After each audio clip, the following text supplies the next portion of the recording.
Hello Sunny, তুই আমার লগে একটু জরুরি দেখা করতো খামার বাড়িতে আয়। কিরে কি হয়েছে? এই রাইট করে আমার ফোন দাঁড় নাইলি?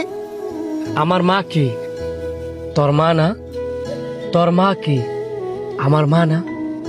আমার বোন যদি তোর বোন হয়, তোর বোনও তো আমার বোন।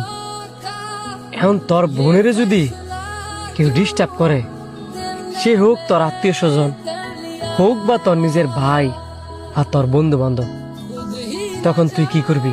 দেখ, তুই আমার বন্ধু না, আমি সব জায়গায় পরিচয় দেই। তুই আমার ভাই, আমরা 3 ভাই। আমার নিজের কইলাম কোনো বোন নাই। তোর একটা বোন, এই বোনের আমি আমার নিজের বোন মনে করি। সব জায়গায় বলি হে আমার একমাত্র বোন।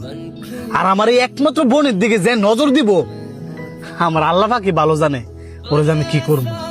হ্যাঁ ওই সেটা কি এটা ক।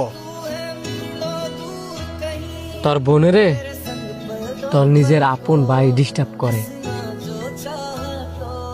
আমি না পারি সইতাম, না পারি কইতাম, বাধ্য হয়ে তোর কাছে আজকে কইছি।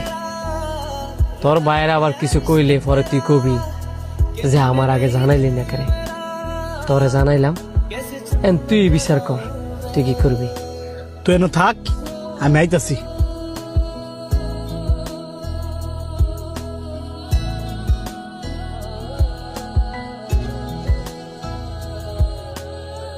তোর বোন মানে আমার বোন, আর আমার ভাই মানে তোর ভাই। আমার বোনের যে তো তোর ভাই ডিস্টার্ব করছে, তুই এই বিচার কর তোর ভাইয়ের। আমি এটার মধ্যে নাই। ভাই, আপনি আমার মাফ করে দেন, আমি আমার ভুলটা বুঝতাম পারছি।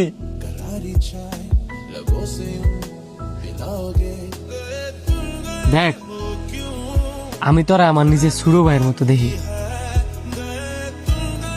তুই যদি তোর বোনের ডিস্টার্ব করস, এটা কি সমাজে মানায়? অবশ্যই মানুষ ভালো কইত না, খারাপ কইব। আশা করি বুঝতে পারছস। যা।